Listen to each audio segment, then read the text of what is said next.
Assalamualaikum warahmatullahi wabarakatuh. Halo teman-teman, bertemu lagi dengan saya Livia Rosafitriani. Seperti yang teman-teman tahu, saya kuliah di Universitas Nusa Putra jurusan Teknik Mesin dan sekarang semester 5. Pada kesempatan kali ini, Alivia ingin sharing kembali sama teman-teman dan sharingnya sekarang mengenai kompresor perpindahan positif ataupun kompresor reciprocating. Nah, kompresor perpindahan positif ini adalah suatu sistem kompresi yang memanfaatkan udara dengan perpindahan gerak mekanis yang mengurangi volume dan juga akan meningkatkan tekanan udara.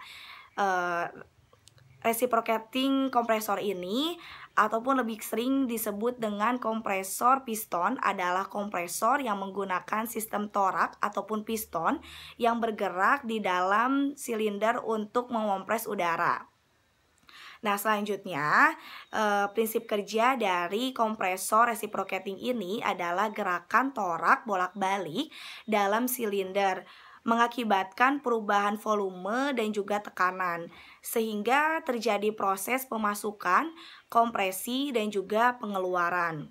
Nah, adapun fungsi utama dari untuk mendukung semuanya ini adalah sebagai tempat kedudukan bantalan, poros engkol, juga silinder, dan juga sebagai tempat penampungan minyak pelumas.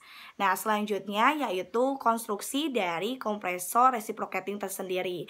Yang pertama itu ada crankshaft. Crankshaft ini berfungsi untuk mengubah gerak berputar rotasi menjadi gerak lurus, bolak-balik ataupun translasi. Yang kedua ada connecting rod. Ini berfungsi untuk meneruskan gaya dari poros engkol ke batang torak melalui kepala silang, dan batang penghubung ini harus kuat dan tahan bengkok sehingga mampu menahan beban pada saat kompresi tersebut. Yang ketiga ada crosshead. Ini berfungsi untuk meneruskan gaya dari pin penghubung ke connecting rod, dan crosshead ini dapat meluncur pada bantalan luncuran. Nah, yang selanjutnya yang keempat itu ada silinder. Ini berfungsi sebagai tempat kedudukan railer silinder dan juga water jacket. Yang kelima ada silinder liner.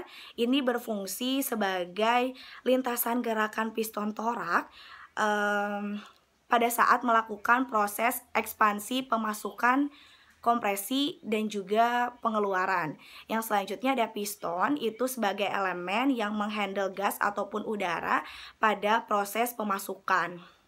Nah, kompresi dan juga pengeluaran. Yang selanjutnya itu ada daring piston. Ini berfungsi untuk mengurangi kebocoran gas ataupun udara antara permukaan torak dengan dinding liner silinder. Nah, selanjutnya itu ada oil piston. Ini berfungsi untuk mencegah kebocoran minyak pelumas pada frame. Yang selanjutnya ada kompresor valve. Ini berfungsi untuk mengatur pemasukan dan juga pengeluaran gas ataupun udara ke dalam ataupun keluar silinder tersebut. Nah, reciprocating kompresor piston ini ataupun reciprocating kompresor dibagi menjadi 3 jenis. Yang pertama itu ada kompresor piston kerja tunggal. Yang kedua ada kompresor piston kerja ganda. Yang ketiga ada kompresor piston diafragma. Nah, untuk kompresor piston kerja tunggal, ini jenis kompresor yang digunakan untuk tekanan yang relatif kecil dan kapasitasnya banyak, serta pengisian akan jauh lebih cepat dari kompresor multistage. Nah, biasanya pada saat ini itu kompresor hanya dapat digunakan untuk kegiatan pemeliharaan, juga perbaikan pada industri. Nah, kompresor piston kerja tunggal ini adalah jenis kompresor yang bekerja tunggal dan juga memanfaatkan perpindahan piston. Nah, kompresor jenis ini juga menggunakan piston yang didorong oleh crankshaft untuk memanfaatkan udara ataupun gas. Nah, udara akan masuk ke silinder kompresi ketika piston bergerak pada posisi awal, dan udara akan keluar pada saat piston bergerak pada posisi akhir. Nah, selanjutnya ada kompresor piston kerja ganda. Ini adalah kompresor piston yang beroperasi sama persis dengan kerja tunggal. Hanya saja yang menjadi perbedaannya itu adalah pada kompresor kerja ganda, silinder kompresi memiliki port inlet dan outlet pada kedua sisinya, dan itu yang membedakan sehingga meningkatkan kinerja kompresor tersebut. Nah, yang selanjutnya itu ada yang terakhir ini ada kompresor piston diafragma. Ini adalah jenis yang klasik dari kompresor piston dan juga mempunyai kesamaan dengan kompresor piston yang lainnya.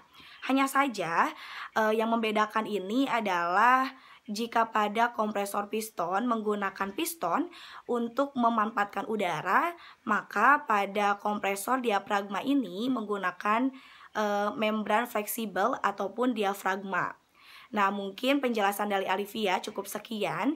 Semoga apa yang Alivia sampaikan ini bermanfaat untuk teman-teman, dan semoga kita bisa bertemu di video selanjutnya. Alivia Rosapitiani undur pamit. Wassalamualaikum warahmatullahi wabarakatuh.